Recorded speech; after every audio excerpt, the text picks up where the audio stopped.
Welcome, dear viewers, to another exploration into the unexplained and the extraordinary. Today, we're stepping over the threshold of reality and into the realm of the supernatural, diving deep into the chilling tale of the Enfield Poltergeist. This isn't just a ghost story, it's a testament to an extraordinary event that turned an ordinary family's life upside down. If you're a believer, you're in for a treat. If you're a skeptic, well, this might just make you question everything. Before we delve into this unsettling narrative, we'd love to know your thoughts.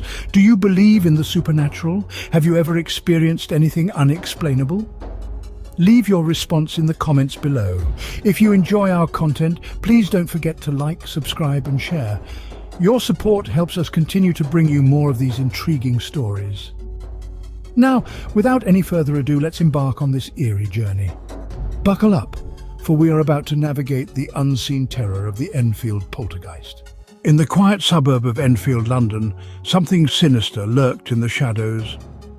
Nestled within this serene neighbourhood was Green Street, a seemingly typical stretch of homes. Among the residents was the ordinary Hodgson family, who lived their lives much like any other in the area. With a mother and 4 children, their home was filled with the sounds of laughter, squabbles, and the hustle and bustle of everyday life. Enfield, with its well-kept gardens and friendly neighbours, was the epitome of suburban tranquility. The Hodgsons, like their neighbours, revelled in the peacefulness. They were blissfully unaware of the unseen terror that was soon to invade their home, an entity that would turn their lives upside down. The Hodgsons, as regular as they were, had no idea that they were on the precipice of a supernatural event. Their everyday normality was about to be dramatically upended. But in August of 1977, their peaceful life was about to be shattered. It started with an unexplainable chill in the air and a toy car that seemed to move on its own. This was the beginning of what would become known as the Enfield Poltergeist haunting. As we delve into the early days of this chilling saga, we find that the first signs of the haunting were subtle, almost dismissible. The Hodgson family, living in a modest home in Enfield, began to notice peculiar happenings in their home. The children would tell tales of their toys moving without being touched. A particular incident involved a small toy car that seemed to take on a life of its own, navigating the house as if driven by an invisible hand. But it wasn't just the toys. The family would often hear knocking sounds, a rhythmic tapping that seemed to come from within the walls themselves. These knocks were not just random noises. They seemed to respond, almost intelligently, to questions posed by the family. This was a haunting that seemed to have a mind of its own. The children, particularly Janet Hodgson, who was 11 at the time, claimed to have witnessed furniture moving on its own. Janet's accounts were especially compelling. She spoke of seeing chairs lift off the floor and drawers flinging themselves open. Her descriptions were so detailed and her fear so palpable, it was hard not to believe her. Janet became the main witness to these terrifying occurrences. She bore the brunt of the haunting, often being the one to experience the most intense phenomena. Her experiences would later become the focal point of the investigation into the Enfield Poltergeist. As the days turned into weeks, the haunting escalated. The family lived in a constant state of fear, never knowing when the next incident would occur. The children were scared to go to bed, the parents felt helpless, and the house itself seemed to be under the control of an unseen entity. Fear gripped the family as nights became a playground for the unseen. This was the disturbing beginning of the Enfield Poltergeist haunting. A tale that to this day sends shivers down the spine of anyone who dares to delve into its history. From moving objects, the terror escalated to a voice, a gravelly, menacing voice that seemed to come from Janet. As the days turned into weeks, the unseen terror took on an even more chilling form. The once silent spectre now had a voice, a disturbingly guttural and ominous sound. It was as if someone had scraped the bottom of a rusty barrel and given it speech.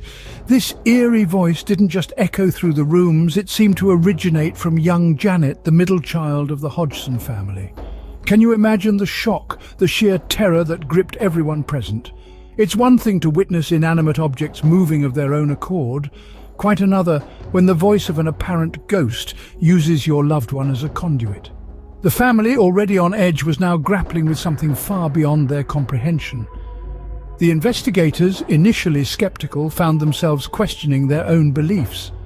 The voice was not only hair-raising but also articulate. It spoke in first person, claiming to be one Bill Wilkins, a man unknown to the family, yet a name that would soon send chills down their spines.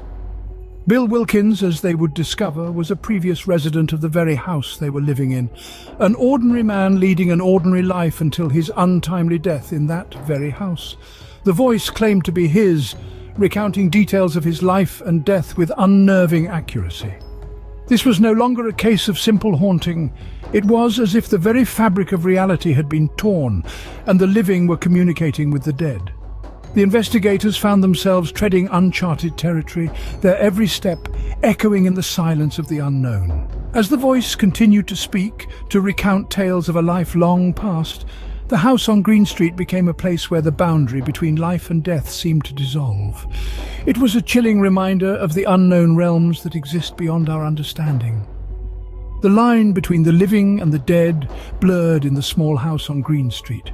The Society for Psychical Research sent investigators to the Hodgson residence, hoping to debunk the claims. Maurice Gross, a man already well versed in the world of the paranormal, and Guy Leon Playfair, an author and researcher, were the first to step into the eye of the storm. Their intention was to peel back the layers of fear and hysteria, to find a rational explanation for the phenomena that had been plaguing the Hodgson family. Gross and Playfair spent months at the Hodgson home, meticulously documenting the occurrences. They experienced firsthand the inexplicable cold spots, the eerie knocking sounds, the levitating furniture. They witnessed items flying across rooms, doors slamming shut of their own accord.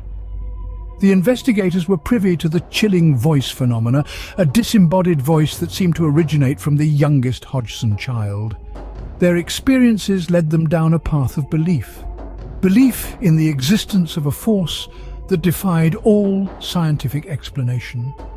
They found themselves increasingly convinced that they were dealing with an authentic poltergeist, an unseen entity that was causing havoc in the Hodgson household. Yet not all were convinced. Other investigators from the Society for Psychical Research remained skeptical. They questioned the integrity of the evidence, suggesting the children might have fabricated the incidents for attention. They cited lack of solid physical proof and inconsistencies in the testimonies. The Hodgson case, they argued, was riddled with too many uncertainties to conclusively prove the existence of a poltergeist. The Enfield Poltergeist became a point of contention within the paranormal community. On one side, there were those like Gross and Playfair, who, through their experiences and observations, had come to believe in the haunting. On the other side were those who maintained a firm skepticism, questioning the validity of the phenomena and the reliability of the witnesses. The Enfield Poltergeist divided the paranormal community between believers and skeptics. By 1979, the haunting seemed to have ceased as abruptly as it had begun. Just as suddenly as the paranormal activities had invaded the lives of the Hodgson family, they dissipated, leaving behind an eerie calm. The family found themselves in the aftermath of an extraordinary period that had both terrified and intrigued them. The once menacing air that cloaked their humble abode was lifted, replaced with a sense of normalcy that seemed almost surreal after the torment they had faced. Janet, the primary focus of the Enfield Poltergeist, found herself stepping out from the shadow of the haunting. The young girl who had been the epicenter of such bizarre happenings was now a teenager, trying to navigate through the complexities of life while carrying the weight of her past. This experience undoubtedly left an indelible mark on her. She found herself forever tethered to the unseen realm that had once dominated her world. The family's life post, the haunting, was a stark contrast to the unsettling past. They returned to their routines, their everyday mundane activities seeming like a luxury.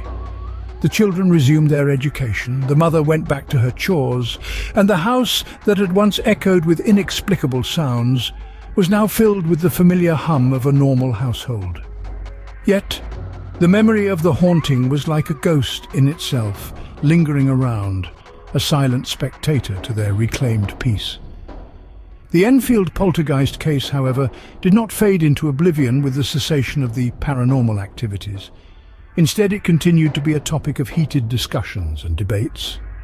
Skeptics and believers, scientists and paranormal enthusiasts all found themselves drawn to this extraordinary tale.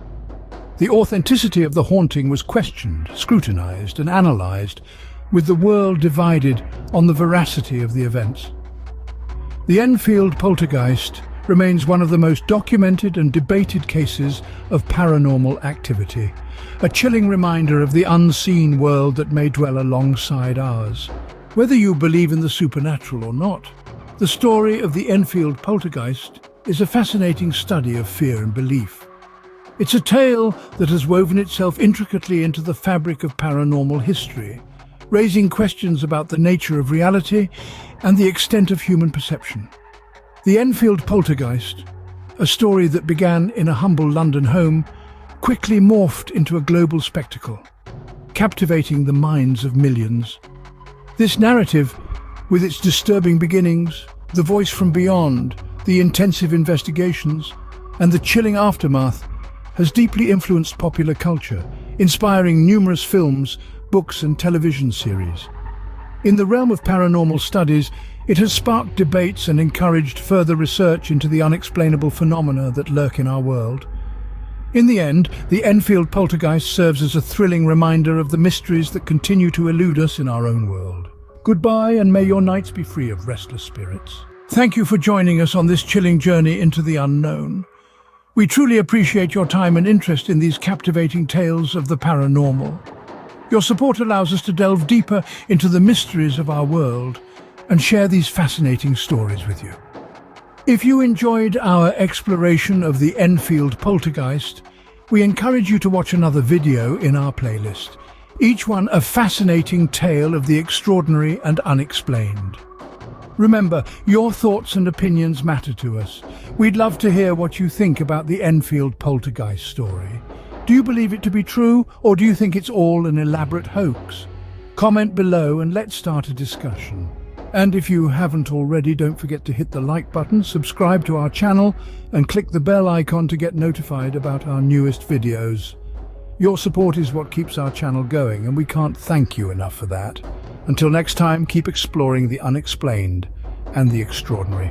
Stay curious, stay vigilant, and most importantly, stay safe. Goodbye for now.